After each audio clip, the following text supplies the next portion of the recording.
Told me to go sleep with a bunch of women and date multiple women at the same time, which I did, and it significantly damaged my life. Is that really my fault? Welcome back to another video. Today we're going to be looking at Myron Gaines failing to understand that his advice is destructive towards men. Guys have to have certain things in place, right, before they want to get into a long-term relationship. It's 5 things. So I would say 100K per year, 6 figures a year, 6 months to 1 year of savings, be in good shape, have at least 50 partners, right, sexual body count.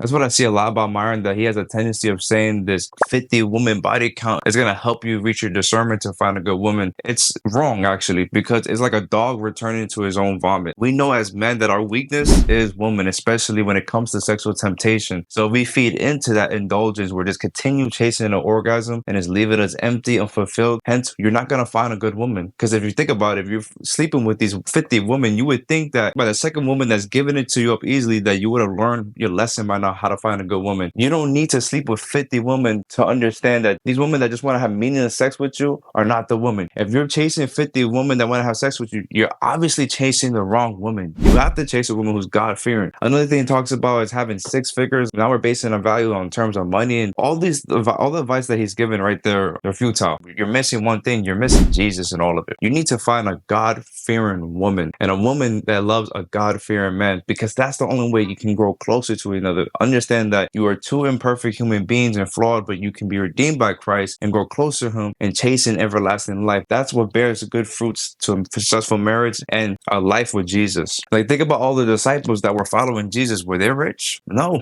If anything, Paul was rich, but then he gave up his riches following Jesus, and he was writing letters from a prison cell. So these disciples, they weren't following money. They weren't basing the value on money, but their wives understood that they were following the Messiah. They were following Jesus Christ, the one that can give them salvation, the one that can redeem them from their sins with his own blood. And that's what matters. That's what's attractive, because a woman that can see a man that's willing to change and put down his pride, deny himself, and follow in Jesus, that's the best man you ever find. Well, you told me to go sleep with a bunch of women and date multiple women at the same time, which I did, and it significantly damaged my life. And it wasn't until I actually turned around and started listening to Jesus Christ that I was saved. Now I'm happily married. I have 1 child now with another one on the way, and I've never felt happier. But I felt... Congratulations, that's good. That's really good. Thank you. And I know you're not against that. Realize that his life started to change when he stopped taking Myron's advice. At least 15 partners, right? Sexual body count. Myron's advice was destructive, it was flawed, and it did not work. Myron literally has a living testimony right in front of him to see what Jesus can do for your life and what Jesus can do for everyone. Myron has the chance to repent. Myron has the chance to acknowledge that he's a sinner, that he needs Jesus, that he needs to be saved. But his pride, his ego, his arrogance, it's going to blind him from seeing true happiness that Jesus can offer to him. He literally has someone that told him that his advice does not work straight up right in front of him. And look how he responds. Disassemble it, how to load the magazine in properly, all that. If I give you the skill set, then you shoot yourself in the foot, right?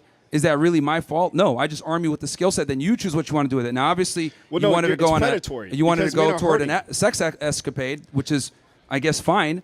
But the reality is I armed you with the tools to become an attractive guy, and you utilize that. You can't come back and get mad. No, and you say, didn't arm me with that. I became attractive when I followed Jesus. That was it. Oh, okay. Now it's changing the story.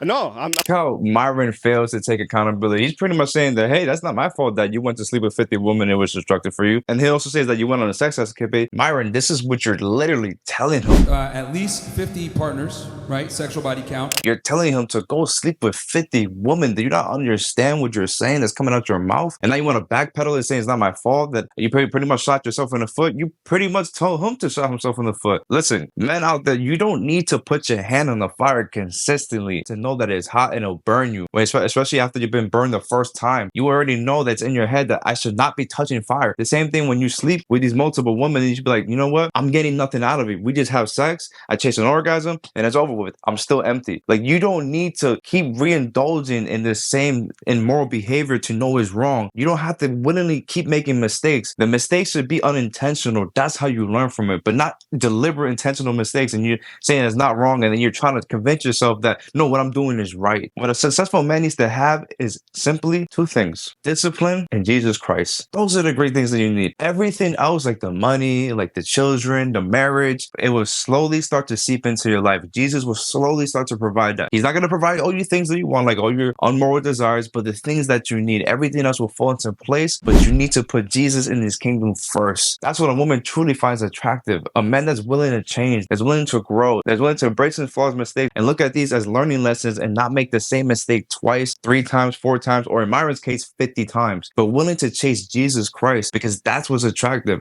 You have to allow Jesus to bleed into your heart, allow him to satisfy you, not with money and not with all these materialistic things, but with everlasting life, a fulfilling life, one that is truly hopeful. Despite all the circumstances you might face that it seems like there's no hope and there's always doubt, Jesus is the living hope. Jesus is the living truth. Stop following these flawed men like Myron, who's a fool, who can't get out his own way, but follow Jesus, who's consistent throughout your entire life. Thank you for watching this video. If you're new in here for the first time, drop a like, comment, subscribe, follow all the socials in the link down below in the description. As for that, I'm going to see you guys in the next one. Peace.